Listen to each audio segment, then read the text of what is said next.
Thank you guys.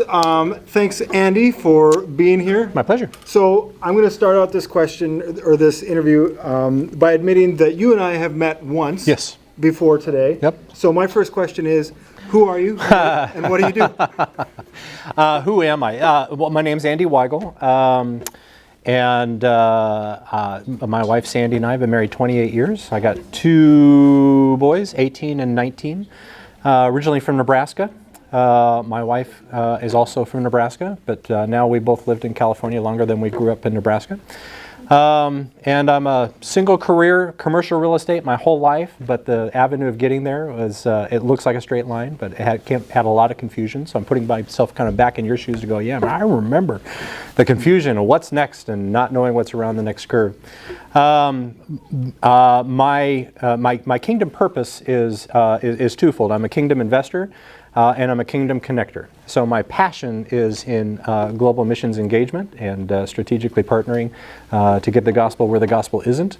And I do that from a marketplace platform, which is in commercial real estate. So if I were to summarize that and explain it to my fourth grader, you use your work to spread the gospel? Yes, in one way I use my work, but the term that I use my platform in marketplace, which everybody's in the marketplace, right? Okay. But I try to make a difference in the marketplace, but I also use that income and equity that's generated in the marketplace and then strategically implement that into partnership. So it's both ways. God uses kingdom leaders in the marketplace for marketplace blessings to the community, which is, I think, a part of a God-given purpose of business.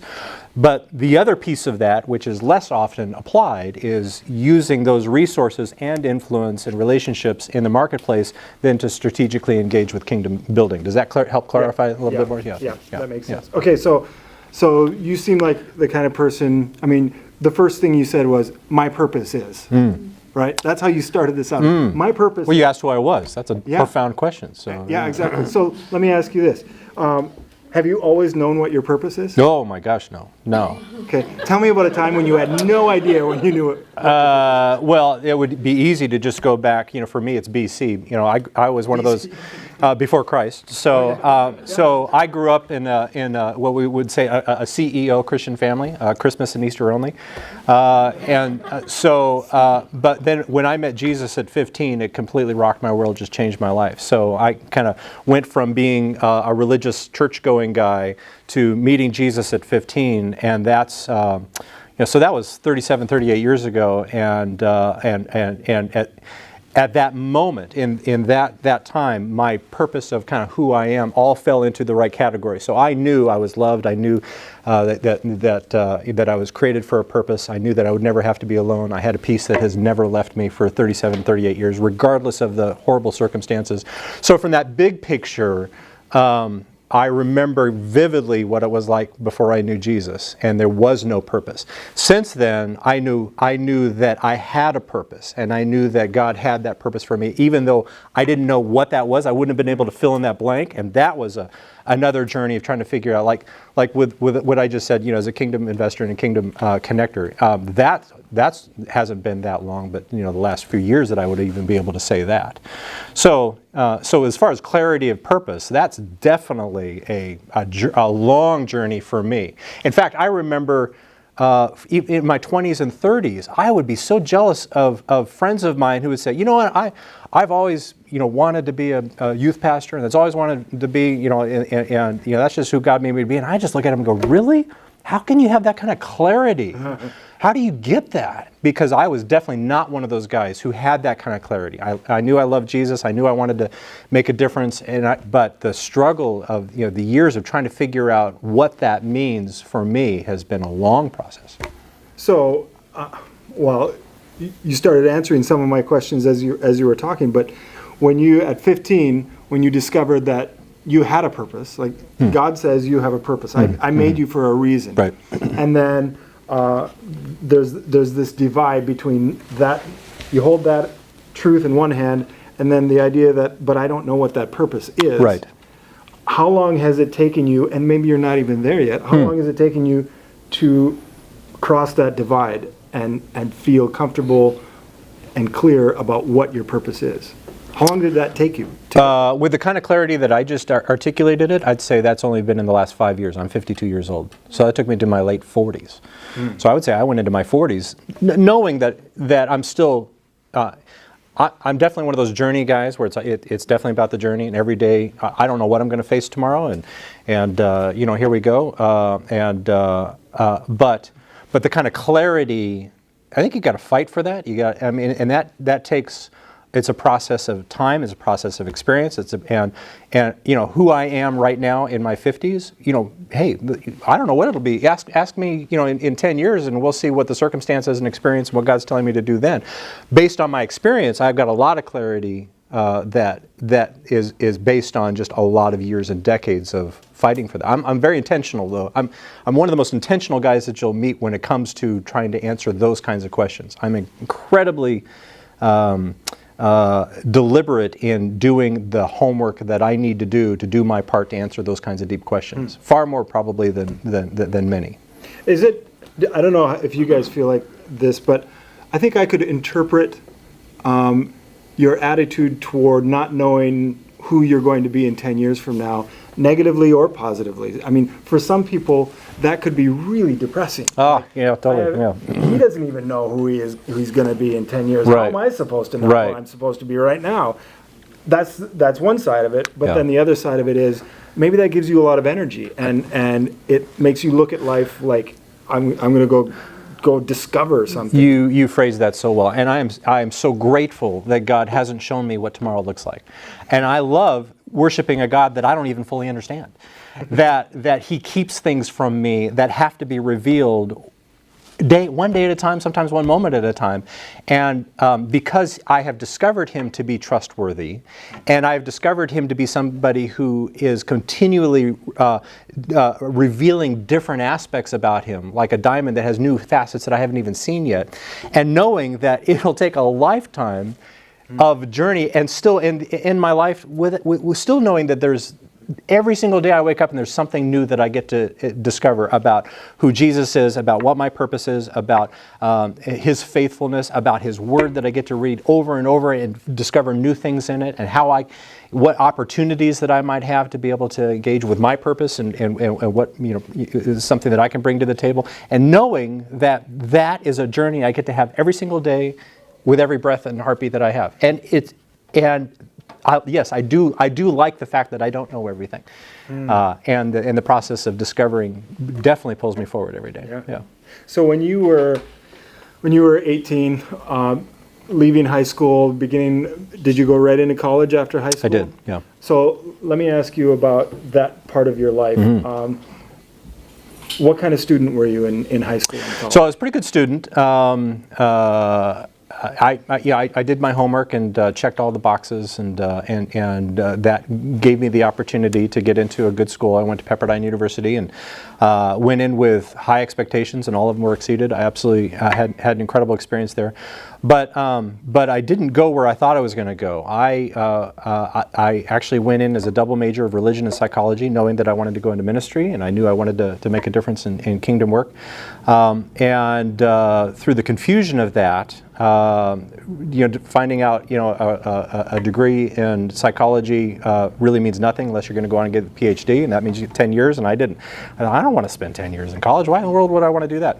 And then a religion degree, I thought, well, that didn't seem to match what I. So I literally, while I was in college trying to figure that out, I fell back on a business degree, seeing it as the best foundation that I could apply anywhere. And I do believe that a business degree, every single one of us is in the marketplace. Business applies to anybody, anywhere, in any field. And I thought, okay, well, that'll at least give me the best options. So. Yeah. Before we started this interview, we were out there, and you said something to me. You were telling a story about how you were rock climbing with your son recently, and that's something I'll never do because I'm afraid of heights. And Never say never. Well, I'll never do that. It'll be at gunpoint if I do. But So there are circumstances then. So. Yeah, I suppose. We asked you, why would you do that? And you said some hard things are worth doing. Oh yeah, that's right. When we've got students in the room who are exhausted from being in school because we go year round. We don't quit on these guys, and these guys don't quit. So, when you think about that phrase, some hard things are worth doing, and you think about the place that these guys are in, where they are exhausted from turning in papers, reading textbooks, studying for tests, how does this phrase apply? So for me, the category that I put that under, as far as values go, is a marathon mentality, having a marathon mentality. You know, life's a marathon, not a sprint. And I remember the first time that I ran a marathon. And I'm not a runner. You've done that more than once? I've done it twice, and I'm done. I'm not doing it a third time. Yeah, very good. I'll do other kinds of marathons. How about that? But I remember the idea at the time, the challenge that I was facing or kind of tasked myself with was reaching beyond my grasp. What does it look like to reach beyond my grasp? And it wasn't that I was too comfortable, but it's just that question of knowing that growth comes by reaching beyond your grasp, doing something that's hard, getting out of your comfort zone. And I remember making the decision. I have never in my life run more than 3 miles consecutively, and would do that with great difficulty. And you know what? Marathon's what, 26.2. I mean, the idea of that is so absurd. I could never do that, but I don't know how I'm going to do it, but I'm going to do it, and I've signed up for that. That was particularly the Rock and Roll Marathon in San Diego. Over the next week, I just started going online and looking at different plans, and I had 16 weeks to figure it out, and I found a 16-week plan that gives you the training of, you know, run this far on Tuesday, run this far on Wednesday, and here's a 16-week plan that do this every day, and a week later I came back and said, last week I decided I made the commitment I'm going to run a marathon, not knowing how I'm going to do that. Now I have a plan. I know how to do that. I've never done this before in my entire life, but I know where to put my foot for the next 16 weeks. And I followed that plan, and my wife said, I'll do it with you. And I went, what?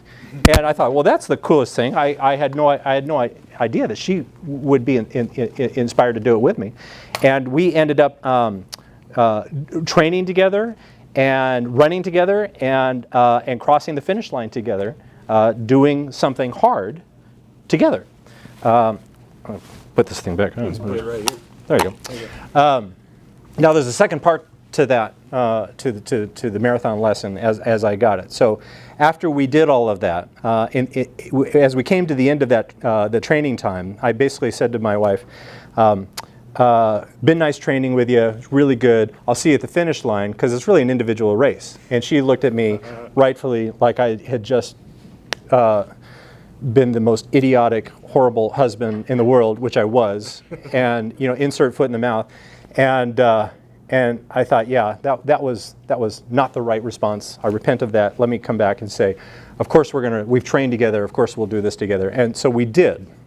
But I remember the training of the marathon is incredibly brutal, and you get to the place where you hit a wall. And when you hit that wall, and it's usually 17, 18, 20 miles, someplace in there, and when you hit that wall, you just physically feel like you cannot take another step, and you just feel like it's absolutely impossible. And unless you've done that, unless you've trained for something like that and experienced the wall, it's a pretty trippy, kind of weird thing that you face, and it's truly.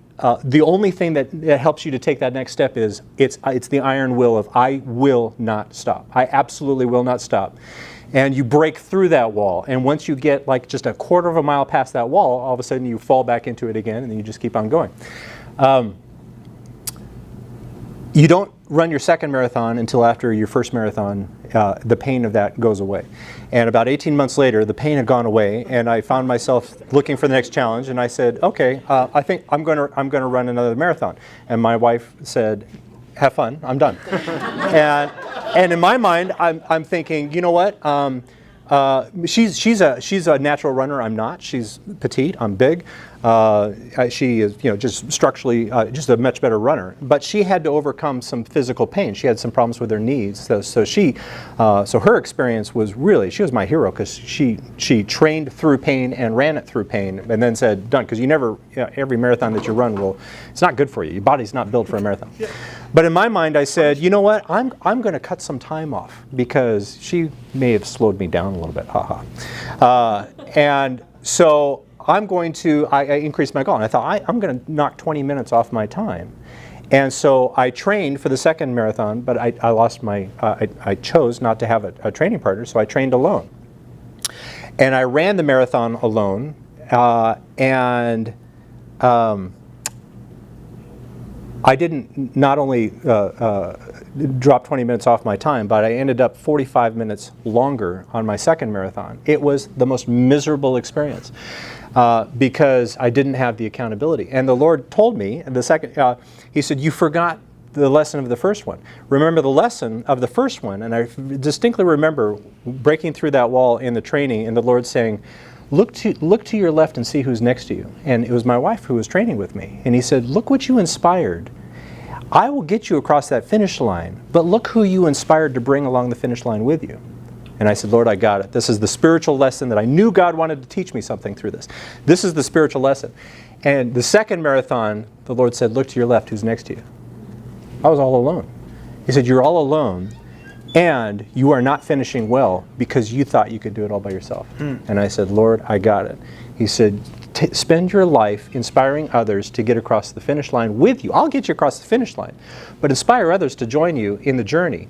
And since I failed that the second time, I said, Lord, I'm done. I won't do that again. And so all of that to answer your question with regards to some hard things are worth doing and reaching beyond your grasp. Man, that's where the growth comes. Yeah. And you can either choose to do that, or hey, life is such that you'll get kicked on the back of the head without even asking. So life will bring those challenges to you anyway.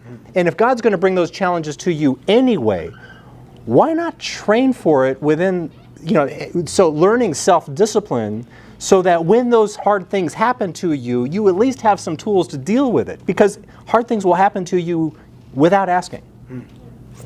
I have a friend that someday I hope she comes and she's able to be a speaker as well, but she has kids right around the age of my kids too, and so we talk about parenting sometimes, and she says, on my girls' wall, in their bedroom wall, we just have a big sign that says, we can do hard things. And I don't know if anybody's ever told you that, but you can do hard things, and you're going to be asked to do hard things. And some of those hard things are going to be here, and some of those things will be outside of here. But looking around the room, knowing students at Oak Valley College, you can do hard things. And people need to tell you that every once in a while. You need to tell yourself that every once in a while. Andy, we're close to out of time, so I just want to open it up for anybody to ask any questions from our speaker. Do you guys have any questions about Andy and his career, his mission? Can I just say that one of the ways that we know each other is you helped start a chapter of a nonprofit called Mission Increase in the Inland Empire. So Mission Increase is this nonprofit organization. It's a national organization. Their purpose is to help other nonprofits. So they're like the starter of nonprofits. They didn't exist in the Inland Empire.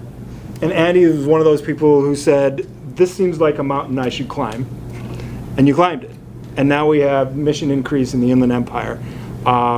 You're someone who does things. You're a doer. When you look at college students who are in the scrum of life, what kind of advice do you have? What do you tell people at this point in their life? Have a plan, even if it's a bad plan. To just kind of take it. We'll see how it goes. That's the most frustrating phrase I've ever heard, when people just kind of coast along and we'll just see what happens. In a fallen world where bad things happen, that's not a good plan. So just having a bad plan is better than having no plan.